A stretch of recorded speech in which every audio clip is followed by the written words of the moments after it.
Carolina Sports. We're here with the legendary Bob Arum. Bob, man, we're here in Madison Square Garden.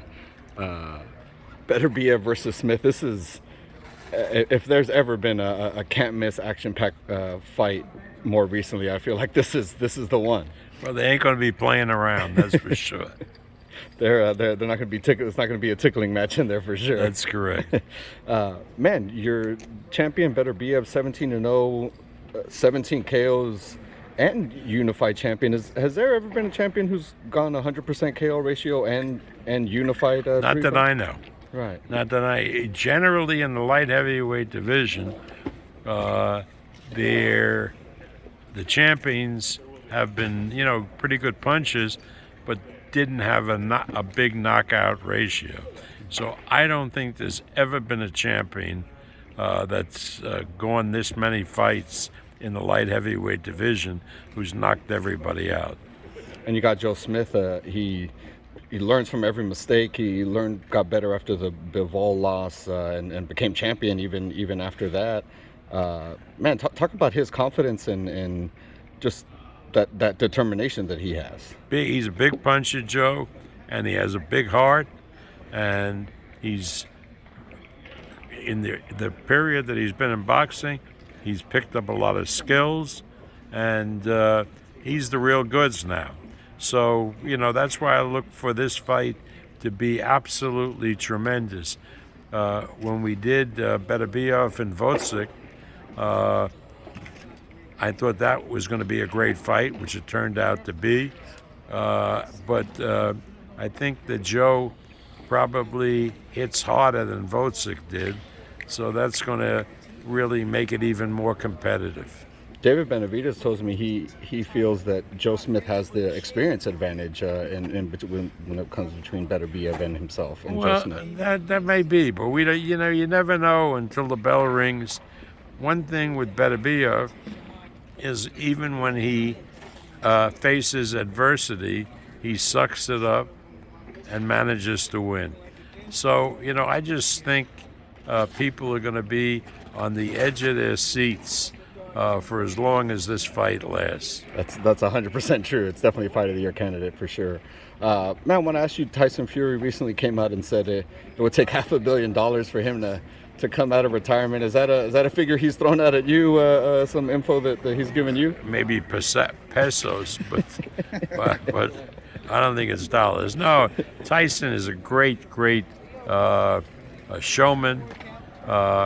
You have to take a lot of things that he says with a grain of salt, but I really expect that we'll see him back in the ring maybe in the early fourth quarter of this year. Would you expect that to be against the Usyk-Joshua winner, or maybe somebody else while they take care of their business? I think that's probably more likely that he'll fight somebody else, and then next year we'll make that unification match. Last time I saw you, Bob, was in Australia. Devin Haney performed beautifully, became undisputed down under. What's next for him? Has Kambosos decided to go ahead and go through with the rematch? Well, I'm reluctant to talk about the future for Devin Haney because, as you know, he was sitting next to me at the Berlanga fight on Saturday, and we agreed that we would get together early next week when I'm back in Vegas to discuss the plans. So obviously there's a contract out there, but again, you can negotiate with contracts. So there's a lot of moves that Haney can make, and Haney only wants to fight the best. So I prefer to wait till we have the meeting with Bill and Devin before we say what we're going to do next with Devin. And I've been hearing rumors of Shakur and Navarrete, I believe, later on this year. Any update on that? Well, I think that's a little premature. I think that they're working on a Shakur fight for September, but not against Navarrete. Navarrete will have his own date in the fall, and then we'll see what happens next year. Who else here?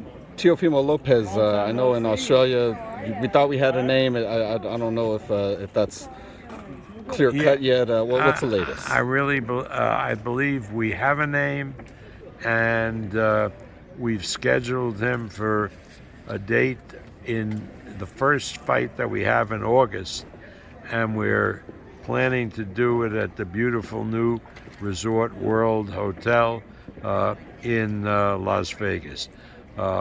I think we even have an opponent, but I don't know if we signed him yet, so I can't say who it is. But I think it's all systems go for Teofimo. Good, yeah. We fans want to see him back. Lastly, just getting back to this fight. Obviously, this is for 3 of the 4 belts. Bivol has the 4th one. Has any been any talk with these 2 guys giving you direction that undisputed is the route they want to go? No, I really haven't talked to either guy. Let's get this fight behind us, and then we'll determine where we go. There's a really good opponent, possible opponent after this for either guy, who's coming to the fight from England, Yard, who may very well be a good candidate. It could be a major fight over the other side of the pond. Man, it's going to be a blockbuster on Saturday. Thank you so much, Bob. I appreciate your time. You're welcome.